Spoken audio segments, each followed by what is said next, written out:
So for the longest, I've only chose one injection site. So quick recap for those who may not know, you have the option for 3 different injection sites for Zepbound Mounjaro, Tirzepatide compound. And the injection sites that are recommended, and they're recommended in rotation, it's the back of the arm, the abdominal area, and the left or right thigh. Now, when I first came into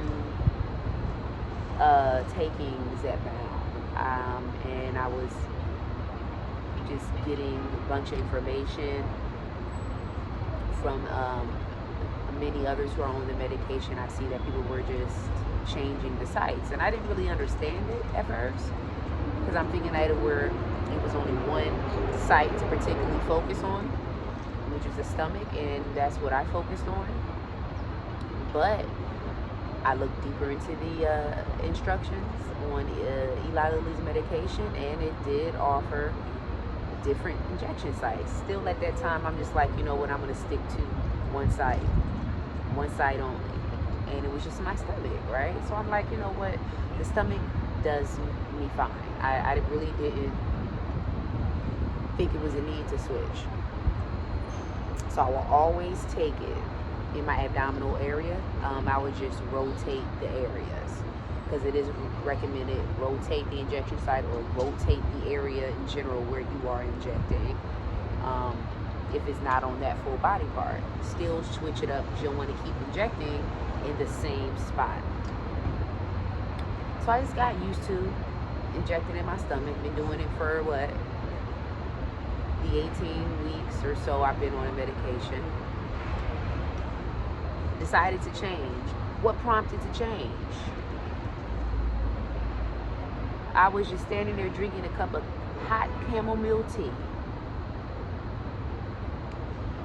And I don't know how it happened. I'm sitting there just looking into the view, looking out the window, and something didn't go right. My motor skills or something. But the drink ended up spilling all over my shirt. Through the shirt, of course. It was piping hot. Hit my stomach. And I know I got 2nd-degree burn, because I got little bubblings after it. So I'm like, this would happen. This would happen. This just would happen to me. It just really would. Stuff like this happens to me. I didn't even understand the logic at the moment. How did this happen? But needless to say, I accidentally spilled a cup of hot tea on myself. It hit my stomach. That put a halt to me pursuing my stomach at this time for injections. So I'm like, oh, am I skipping an injection? Which is not a big deal, and it's not a bad idea. I'm in maintenance. But I just want to stay on course as much as possible, right? So I'm thinking, like, what am I going to do? I'm like, well, it only spilled on this part of my stomach. This part that, you know, to me, skin is compromised. I'm not messing with puncturing anything. Like, where I can get it probably like right here on the side of the abdomen. I'm like, you know what? No, I'm just going to do my thighs. I'm like, I have the option for my thighs and my arm. But you know what? I'm not a fan of doing an arm, and I self-administer. So I don't have anyone to administer it for me.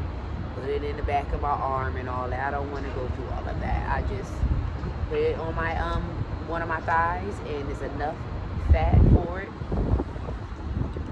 and we good. So that's how I'm moving forward for quite a bit.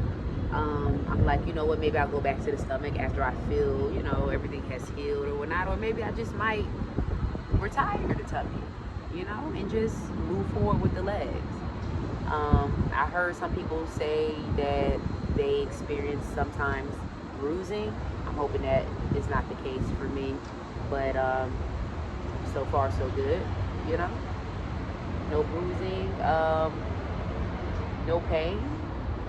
Because at times I would inject in my stomach, sometimes I would experience the pain of the needle. It's just, even if I'm gripping my skin the right way, sometimes I don't know, certain injections, I still feel a little pain, but with this in the thigh, I felt nothing. So, you know, it's pretty cool. What I was thinking more of, side effects. I'm like, is this going to be a different change, being as though I'm changing the location of the injection? Am I all of a sudden going to get like of serious suppression or serious side effects just because I switched it to my thigh?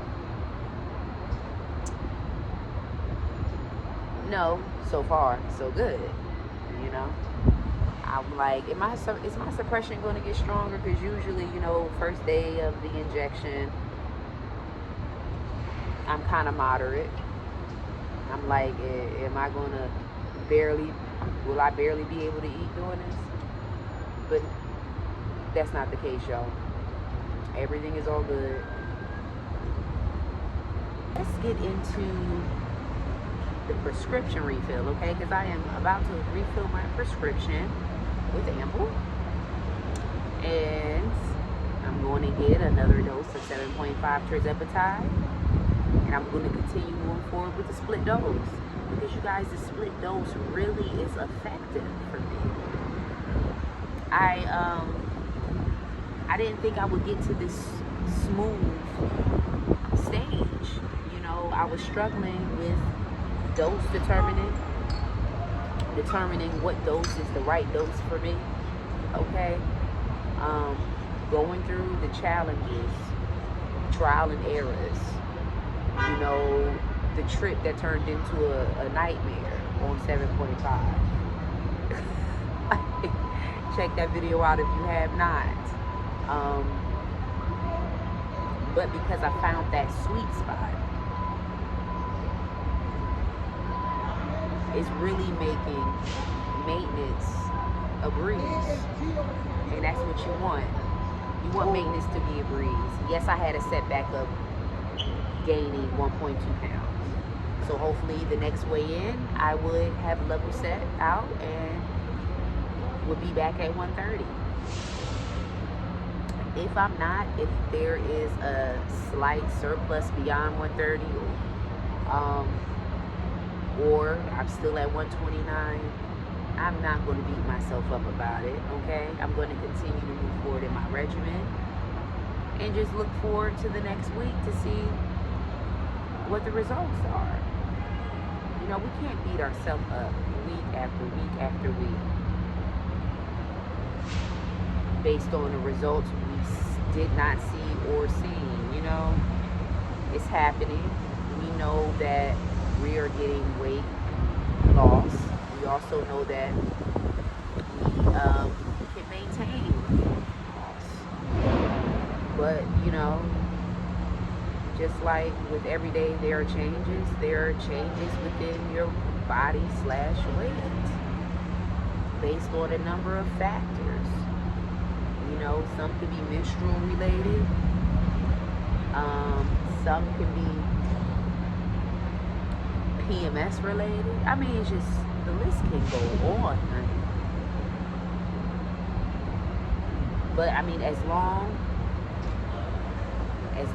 as you are within, I would say, within your bracket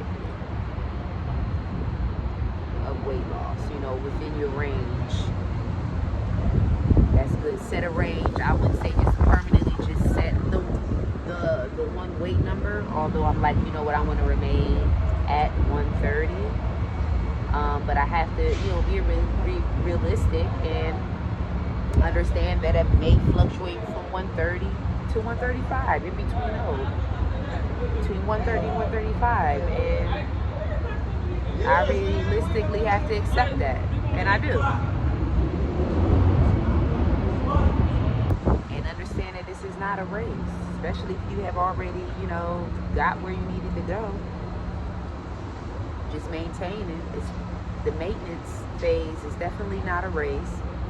It is long term, and it's something, you know, that you have to consider to be a lifestyle.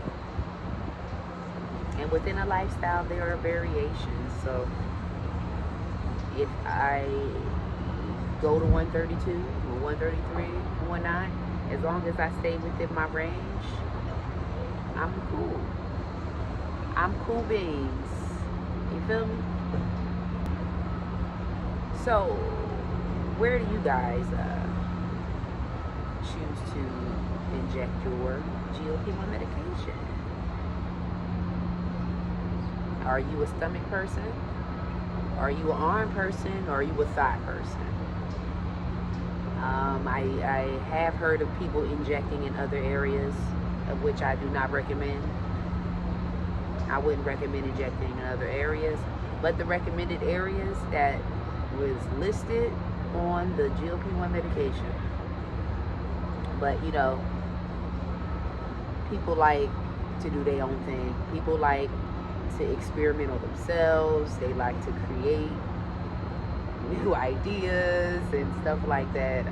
When it comes to administering something into your body and all that, I like to stick by the book, respectfully. Okay. All right. Tap in, and let me know where you guys are in your journey. What injection sites do you choose to go with? How are things going for you in maintenance? If you are in maintenance, how are things going for you? If you're not in maintenance, just on this journey, you're just starting, tap in. The beginners, where are you at? Brand new first week on GLP-1, first week on Zepbound Mounjaro, first week on Ozempic, Wegovy, Trulicity, or Victoza, or Saxenda, or Semaglutide, or Tirzepatide. Tap in. Share your journey. I love to see the engagement. I'm gonna get at you in the next video. Be real.